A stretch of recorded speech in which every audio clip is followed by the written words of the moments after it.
श्रीरामपुरात drugs विरोधात विद्यार्थ्यांनी एल्गार पुकारला असून शहरात भव्य जनजागृती रॅलीचं आयोजन करण्यात आलं होतं। युवा पिढीला विळखा घालणाऱ्या अंमली पदार्थांच्या वाढत्या धोक्याविरुद्ध लढा देण्यासाठी श्रीरामपूर शहरात शालेय आणि महाविद्यालयीन विद्यार्थ्यांच्या पुढाकारानं भव्य जनजागृती रॅली काढण्यात आली। अहिल्यानगर जिल्ह्याचे पालकमंत्री डॉक्टर राधाकृष्ण विखे पाटील यांनी रॅलीला हिरवा झेंडा दाखवला। व्यसन सोडा, जीवन जोडा आणि ड्रग्जला नाही म्हणा, भविष्याला हो म्हणा अशा जोरदार घोषणा देत शेकडो विद्यार्थ्यांनी संपूर्ण परिसर दणाणून सोडला। ड्रग्ज विरोधी अभियानास आरबीएनबी कॉलेजच्या क्रीडांगणावरून सुरुवात झाली। ही रॅली मुख्य बाजारपेठ, छत्रपती शिवाजी महाराज चौक, डॉक्टर बाबासाहेब आंबेडकर पुतळा परिसर आणि मध्यवर्ती बस स्थानक मार्गे जाऊन पुन्हा महाविद्यालयाच्या प्रांगणामध्ये संपली। शहरातील विविध शाळा, कनिष्ठ महाविद्यालय, राष्ट्रीय सेवा योजना, एनसीसी आणि स्काउट गाईड्सचे विद्यार्थी, शिक्षक आणि नागरिक या रॅलीत उत्स्फूर्तपणे सहभागी झाले होते। विद्यार्थ्यांच्या हातात विविध जनजागृतीपर घोषवाक्ये लिहिलेले फलक आणि पोस्टर्स होते। कॉलेजच्या प्रांगणात विद्यार्थ्यांनी व्यसनाधीनतेचे दुष्परिणाम आणि त्यामुळे उद्ध्वस्त होणारे कुटुंब यावर आधारित प्रभावी पथनाट्य सादर केले। रॅलीच्या सांगता समारंभादरम्यान उपस्थित पोलीस अधिकारी आणि वैद्यकीय तज्ज्ञांनी विद्यार्थ्यांना मार्गदर्शन केले।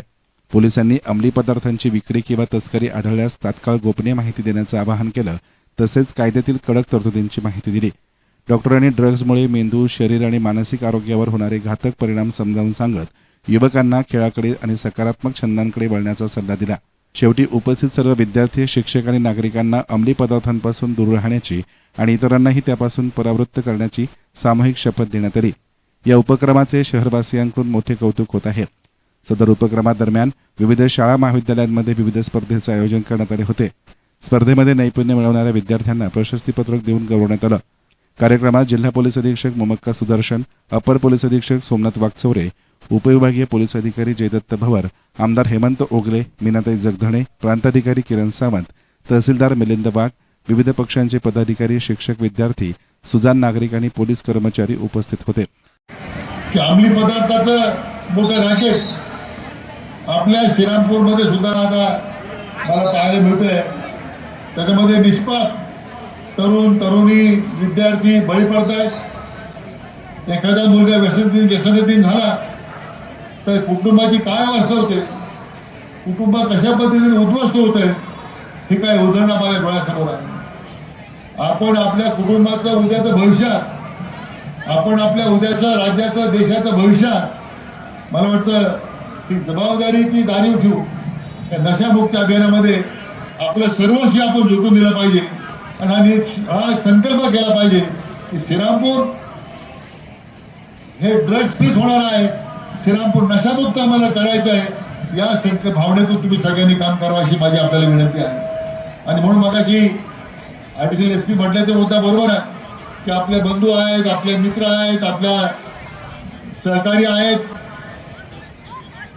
कोण या अंमली पदार्थ अधीन केलेला आहे, अंमली पदार्थाची विक्री कुठं होते, कशा पद्धतीने होते, निर्भयपणे आपण जोपर्यंत पुढे येत नाही आपलं नाव गोपनीय ठेवलं जाईल। फक्त 112 नंबरला आपण फक्त फोन करायचा आहे। माझी अपेक्षा श्रीरामपूर जनतेकडून आहे, मुलांकडून आहे की नशामुक्त, ड्रग्ज मुक्त अभियान श्रीरामपूर करण्यासाठी तुमच्या योगदानाशिवाय हे शक्य नाही आहे। पोलीस आपलं काम करतायत, प्रशासन आपलं काम करत आहे, परंतु आपल्या सगळ्यांचं सहकार्य मिळालं तर आपण ही मोहीम निश्चितपणे चांगल्या पद्धतीने आपण यशस्वी करून दाखवू अशा पद्धतीची मी आपल्याला खात्री देतो। मनापासून जिल्हा पोलीस अधीक्षक, अपर पोलीस अधीक्षक, सर्व पोलीस यंत्रणेचे अधिकारी, कर्मचारी यांचं अभिनंदन करतोच, पण माझी सगळ्या पुण्याच्या महाविद्यालयातल्या, विद्यालयातल्या प्राचार्य, मुख्याध्यापक, प्राध्यापक, शिक्षकांना विनंती आहे आणि आमच्या बसणाऱ्या समोर सगळ्या विद्यार्थी बंधू भगिनींना माझी विनंती आहे की नशामुक्त आणि ड्रग्ज फ्री श्रीरामपूर हे केवळ आणि केवळ तुमच्या सगळ्यांच्या सहकार्य होणार आहे। आपली तयारी आहे का? हात वर करू सगळ्या तयारी, आम्ही तयार आहोत। त्याला तुम्ही काय हात वर करत नाही, एनसीसी बोलत आहे। आपल्या मनावर जो ताबा मिळवतो त्याला ड्रग्ज म्हणतात। मग तो काहीही असो, आपल्या शरीरावर जो ताबा मिळवतो, आपल्या मनावर जो ताबा मिळवतो त्याला ड्रग्ज म्हणतात। मला फक्त 2-3 मुलांनी फक्त सांगावं, या ड्रग्ज घेतल्याचे दुष्परिणाम काय। आपली श्रद्धा त्यावरच आहे। ज्याला येत आहे त्याने फक्त उभं राहून सांगावं। सर्व प्रकार त्यामधून नक्की होत असतात, सर्व मंचावरील मान्यवर, उपस्थित शहरातील नागरिक, मी या ठिकाणी सांगू इच्छितो, वर्ल्ड हेल्थ ऑर्गनायझेशनच्या अहवालानुसार दरवर्षी 36 लाख लोकांचा मृत्यू नशापायी म्हणजे मद्यपानामुळे होतो आणि 6 लाख लोक ड्रगच्या अतिसेवनामुळे मरण पावतात. हा फक्त रिपोर्टेड आकडा आहे. एवढ्या मोठ्या संख्येनं लोक ड्रगच्या आहारी गेल्यामुळे मरण पावतात आणि म्हणून आपण यापासून जर आपलं जीवन सुरक्षित ठेवायचं असेल, आपल्याला सुरक्षित राहायचं असेल तर यापासून आपण दूर राहिलं पाहिजे. आणि या पार्श्वभूमीवर फक्त पोलीस विभाग ही जबाबदारी पेलण्यास समर्थ असला तरी सुद्धा आपल्या परिसरातील शाळा, आपल्या परिसरातील महाविद्यालय यांची सुद्धा ही एक मोठी जबाबदारी आहे. आपल्या शाळा, आपले कॉलेज, आपलं महाविद्यालय हे ड्रग विक्रीचा अड्डा बनता कामा नये.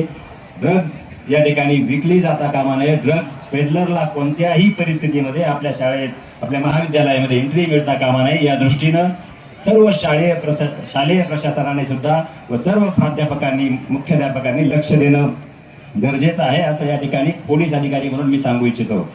नशामुक्त अभियान सुरू आहे. सन्माननीय मुख्यमंत्री महोदयांचा हा NDPS विरोधी जे अभियान आहे त्या अभियानाची सुरुवात ही जी आहे ती शाळा, महाविद्यालय हे महत्वाचे घटक आहेत आणि त्यापासून आपण करत आहोत. मागच्या 15 दिवसापूर्वी अहिल्यानगर जिल्हा स्तरावरती सन्माननीय पालकमंत्री महोदयांच्या उपस्थितीमध्ये मोठ्या रॅलीचं आयोजन केलं होतं. जिल्ह्यामध्ये श्रीरामपूर शहर या ठिकाणी आपण असंच नियोजन या श्रीरामपूरच्या आजूबाजूच्या आणि श्रीरामपूर शहरातील मोठमोठे शाळा, महाविद्यालय यांना यामध्ये सहभागी करून घेतलेला आहे. आपल्या देशाचा जवळपास 65% वर्ग हा युवांचा आहे. आपल्याला भारताला जो काही लोकसंख्येचा लाभांश, डेमोग्राफिक डिव्हिडंड आपण म्हणतो, तो जवळपास 65% आहे आणि हे सर्व तरुण आहेत. आणि या तरुणांना नशामुक्त ठेवण्यासाठी आणि पर्यायाने आपल्याला विकसित भारत, समृद्ध भारत बनवण्यासाठी हे तरुण नशेकडे नाही गेले पाहिजेत, हा आपला यामागचा उद्देश आहे. ठिकाण आहेत की ज्या ठिकाणी ते स्पेसिफिकली पोलिसांनाही बऱ्यापैकी ठिकाणं माहिती आहेत, त्यामुळे एकदा कॉम्बिंग ऑपरेशन करून आपण त्याच्यावरती एक मोठा आघात करावा. आता मी पथनाट्य पाहत असताना बघितलं, काही भाऊ असतात, काही भाई असतात, यांच्या माध्यमातून हा जो कार्यक्रम चालू आहे त्या भाऊ आणि बहिणी जास्त हा गोंधळ घातला. त्यामुळे अशा भाऊ आणि बहिणींनाही पोलीस प्रशासनाला विनंती आहे की आपण आपल्या माध्यमातून यांना थांबवावं. कारण हे भाऊ आणि भाई आमच्या ऑफिसमध्ये काही लोक येतात. मागच्या 15 दिवसापूर्वी एक काकू आल्या होत्या. SN मीडियासाठी प्रतिनिधी युनुस इनामदार, श्रीरामपूर.